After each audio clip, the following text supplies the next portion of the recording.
Hello guys, welcome back. I'm Alex and today we'll be looking at the transfers for Game Week 2 and who you should be putting into your side rolling into the next game week. So, after Game Week 1 we saw a few good results. One of the highlights was Arsenal winning 3-0 and Willian was the star of the show. So far this year, he's played one game. He's got 3 assists in the last game and he looked to play really well in Arteta's side. He's been selected by 14.2% of players and he looks like he's still got a bit of pace behind him. He's got great vision, his football IQ's there. He looks to be a bit more of a passing first type of player than Pepe. So in these sort of games, I think he'll be much better against smaller sides where he can just sort of use his IQ to sneak balls in behind, get a good few crosses in, and just overall a very good player himself. He has good positions on the counter, he picks up the ball, can find Aubameyang as you saw in the previous game I believe where he played the ball across to Aubameyang, which was a sort of a switch of play. He seems to be playing really well. The next few games for for Arsenal, are pretty hard games. We've got West Ham coming up next, so it's great for Game Week 2. Then Liverpool, Sheffield United, Manchester City and Leicester, who are all very hard sides to beat, to be honest. Sheffield United at home, depending on how they're going to do this season, probably a decent game to put him into your side as well. But Liverpool away, Manchester City away and Leicester at home are all going to be hard games for Willian. Plus, he's gone up by 0.1 million already. So, if you're going to put him in your side, I'll put him in right now if you can. But otherwise, maybe settle off, see how he develops throughout the rest of the season. But yeah, that's Willian for Game Week 2. Next up, and he's got off to a flyer again this season, it's Jamie Vardy from Leicester. Leicester won 3-0 I believe, and Vardy scored 2 penalties in his first game of the season. He does only play that striker position. He's been selected by 22% of players. He's got great pace as you've always seen. His finishing is still on point. Awareness, his positioning in the box is fantastic.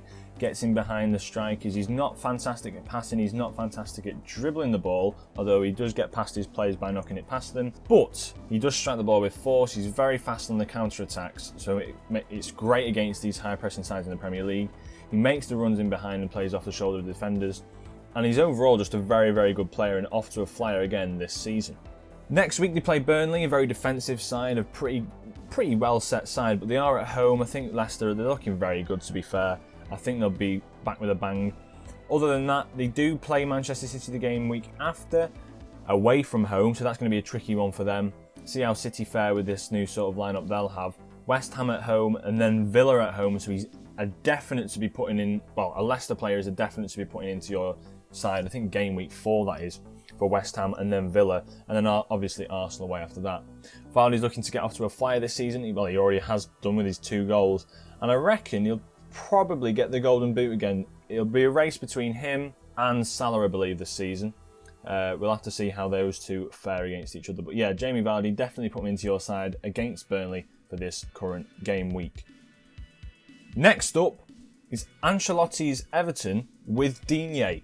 Digne, I think, is a very good player. Obviously, the ex-Barcelona player, ex-PSG player as well. Premier League, he's only played the 1 game so far. All of them have only played 1 game so far this season. I'll keep the stats updated on there for you as they play through Champions League and Europa League, etc. But he has got an assist. He's got a clean sheet as well. He plays anywhere down that left flank, really. He likes to get forward, can play that left mid position if Everton ever decide to use a 3 at the back. Nice wing-back role. Selected only by 11.2% of players as well, which is an interesting one. The key thing about Digne is, though, his set pieces, and that's where he got his assist from this game week to Calvert-Lewin.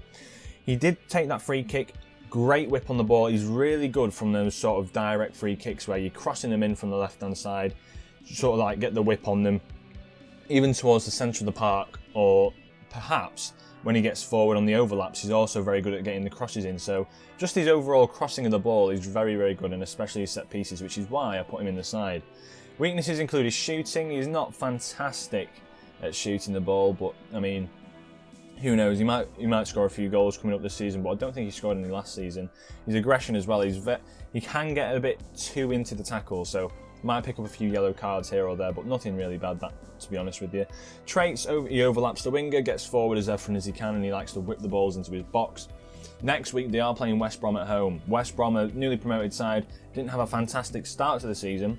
They had a good, I think they played in the Carabao Cup midweek, as did Everton, both winning 3-0, so I think West Brom, I think they'll overcome West Brom pretty easily. And Digne, I think they'll get a clean sheet as well. West Brom's firepower up front doesn't look fantastic. We'll have to see what Robson-Kanu comes up with. Other than that, they've got Crystal Palace the following game week, whether or not they can do what they did at Tottenham and get another clean sheet. And then Brighton as well, Brighton at home. Looks like Ancelotti's sort of sharpened up their defence, looks pretty solid. So he's a safe bet to put in for the next 3 game weeks, let's put it that way, and definitely against West Brom coming up this game week anyway. The final player is Gabriel for 5 million from Arsenal. I'm very impressed with Gabriel. Defensively, he looks all right. He looks all right. I think it was against a very weird Fulham side who when they got forward, they didn't seem to sort of attack the final third, if you know what I mean. They didn't seem to get anything creative going. Gabriel sort of went to his man, he's caught out of position a few times, but the other defenders sort of like saved him in some aspects. He's only been selected by 8.1% of people. His pace, his strength, his heading, obviously from corners he looks lethal because of his heading. He looks a very strong defender, a very tall defender, a great player in the air. He's impressed me, let's put it that way. He's scored a goal, obviously got a clean sheet, already picked up a yellow card.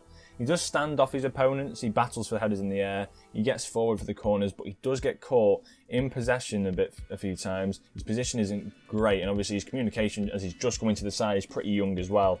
He's only going to develop and get better, but for this year, I don't know. I'll have to see what Arsenal do when they come up against a bit of a harder side, which, as you can see in the current game weeks, might happen. I'd put him in, he's only 5 million, which is a great price for a defender. West Ham, he's probably going to get the clean sheet against them. They don't look as lethal as they used to be anyway. And yeah, that's pretty much Gabriel for you. A good £5 million defender that you can just put into your side this game week. So, there we have it. I hope you did enjoy this video today. Put in the comments below who you'll be putting into your Fantasy Premier League sides. I'd like to see who you're going to put into yours.